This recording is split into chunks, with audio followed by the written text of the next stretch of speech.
Welcome back. In the last video, we covered SQL basics. Today, we're shifting to programming languages and getting hands-on with Python.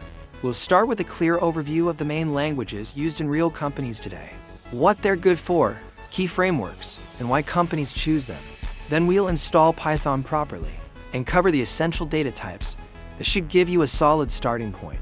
Without wasting time, let's begin. Computers work using only electricity on 1 or off 0. This is called binary. The CPU only understands machine code instructions made of 0s and 1s. Humans can't easily write binary, so we use programming languages. These let us write readable code, which gets translated into binary for the computer to run. A programming language is a way to communicate with a computer. It allows us to write instructions that the computer can understand and execute.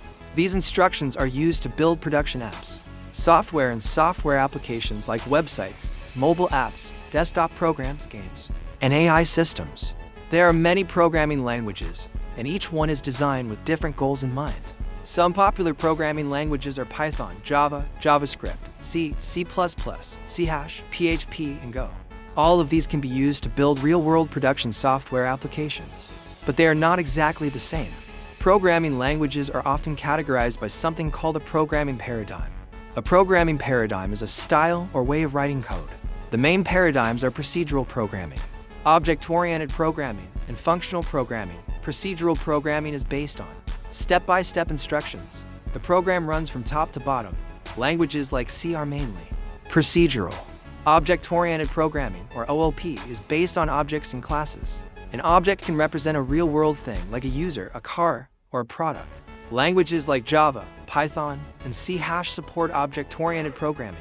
Java is strongly object-oriented, meaning most things are written using classes and objects. Python also supports OOP, but it is more flexible because it allows procedural and functional styles as well.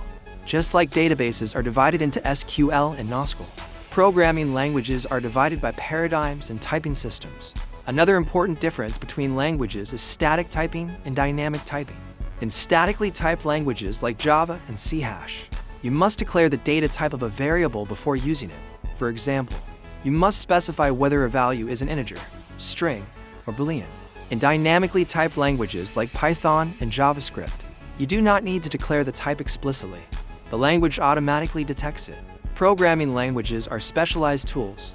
Each solves different problems better, and companies choose them based on scale, team skills, performance, and ecosystem. Quick key difference. Front-end. What users see in touch interface, buttons, layouts, animations. Runs in browser or device. Back-end, behind-the-scenes logic, data storage, processing, security, APIs. Servers. Most real apps use both. Production apps, production software, and real-world software applications usually use more than one language together. Right now, one of the most popular languages used in production apps and software applications is Python.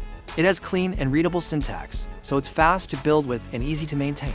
For web backend production software, Django for structured applications like Instagram and Pinterest, and Fast API for modern APIs. For data, AI, and automation in production applications, libraries like Pandas, TensorFlow, and PyTorch. Many large-scale production systems and enterprise software applications use Python because it is reliable and scalable. It's also a great first language for beginners because you can quickly build real software applications. For example, Python is used in production apps for AI and machine learning systems, automation tools, data analysis, software, and full web applications. JavaScript, the only language that runs natively in every browser. Front-end, React used by Meta, Facebook, and Netflix for building their user interfaces. Vue popular for flexible UI projects, and Angular great for structured apps. Backend, Node.js handles real-time apps and Apps, used in platforms like PayPal, LinkedIn, Uber, and even parts of Netflix's backend. It's a super versatile full-stack option. Almost every web company uses JavaScript heavily, so learning it opens tons of opportunities. Java is strongly typed, so it's super reliable for big systems that need to run smoothly. Backend, Spring Boot for Apps and microservices in large apps. Mobile, main language for Android apps. You use every day. Companies, banks like JPMorgan and Goldman, plus parts of Twitter, LinkedIn, and Amazon's backend. C++, C++ gives you maximum performance and control over hardware, perfect for demanding apps. Games, Unreal Engine used for Fortnite and many AA titles. Other uses, system software, simulations, and fast finance trading platforms. Companies, Epic Games, Adobe, parts of Google Chrome. And financial firms for low latency trading. Go. Golang. Go is simple, fast, and great at handling lots of tasks at the same time. Perfect for cloud scale services. Backend tools like Docker and Kubernetes are written in Go.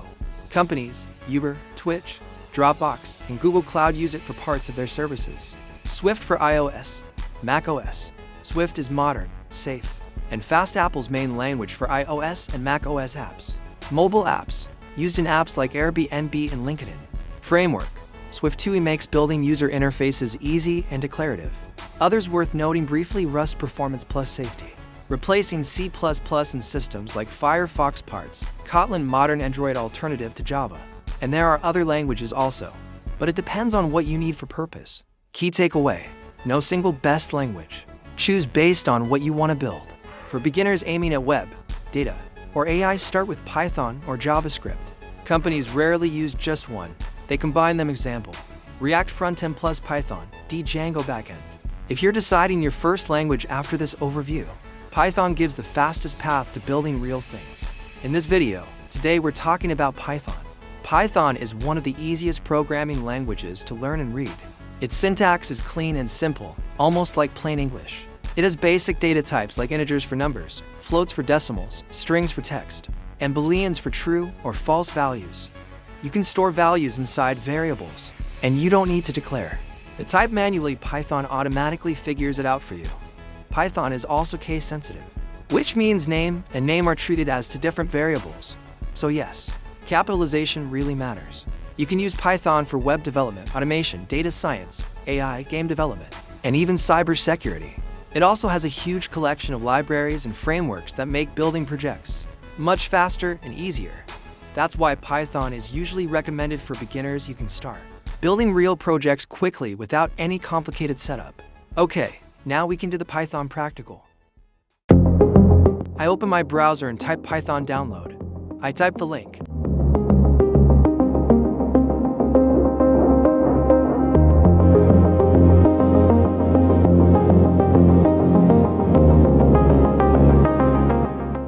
And after you type it, press enter. Then you will see that we are on the official Python website to download Python. First, we need to download Python. Select your operating system. There's Windows, Mac OS, and other options. My computer is a Windows desktop, so I select Windows.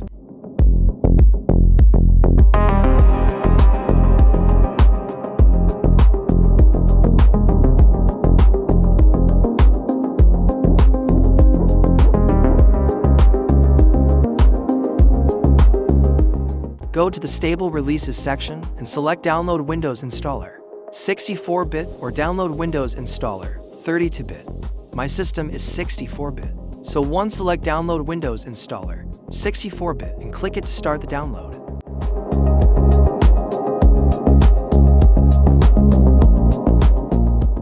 Now, under Python Releases for Windows, click on Latest Python Install Manager.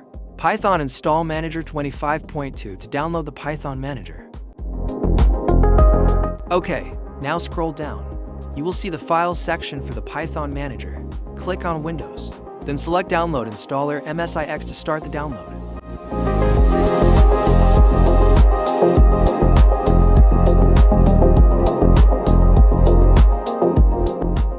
Now you can see that both Python and Python Manager are downloaded. First, click on the Python installer to begin the installation.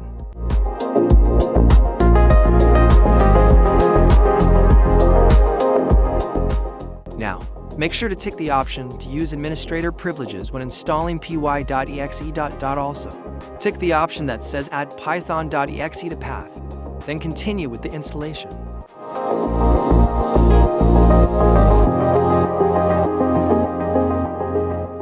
Okay, now we have successfully downloaded and installed Python.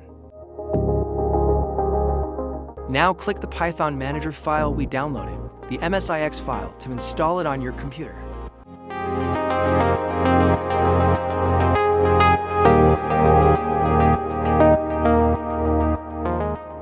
Now click the Install button to begin the installation.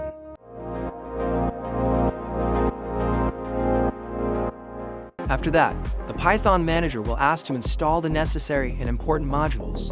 In the Python terminal, type yes or Y to continue the installation. Then wait until the installation finishes.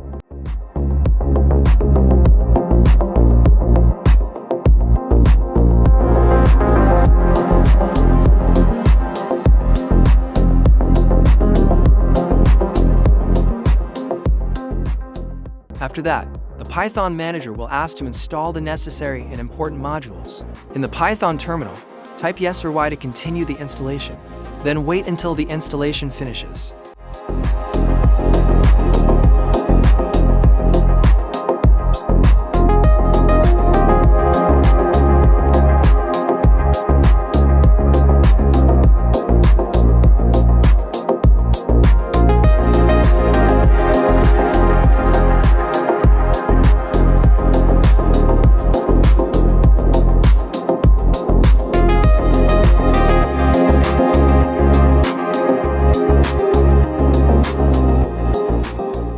Now type CMD, also known as Command Prompt, in the Windows search bar.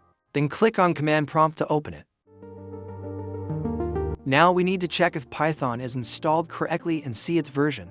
In Command Prompt, type Python /version or py /version, then press Enter.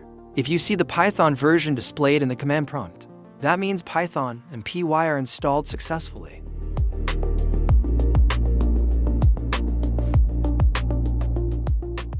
Quick warning, in the Command Prompt, do not type random commands or paste anything that someone else gives you. That can be dangerous and could possibly harm your device. Only type the commands I show you in this video. Everything I'm showing is 100% safe and ethical. Now search for Python idle shell in the Windows search bar, then click on it to open it.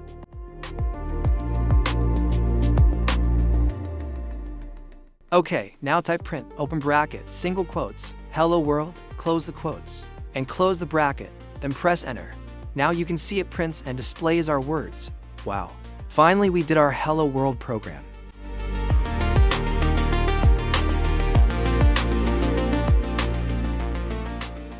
This is just a beginner starting command.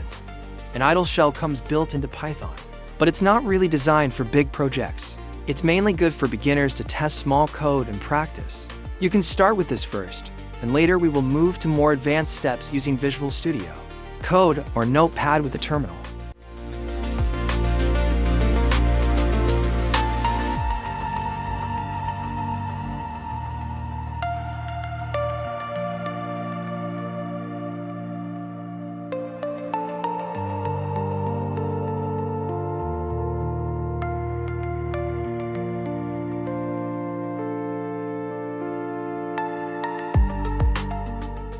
Okay, that's the end of this video. Make sure to let me know in the comments if you want part 2 with a more advanced beginner Python guide. Have a nice day, and thanks for watching.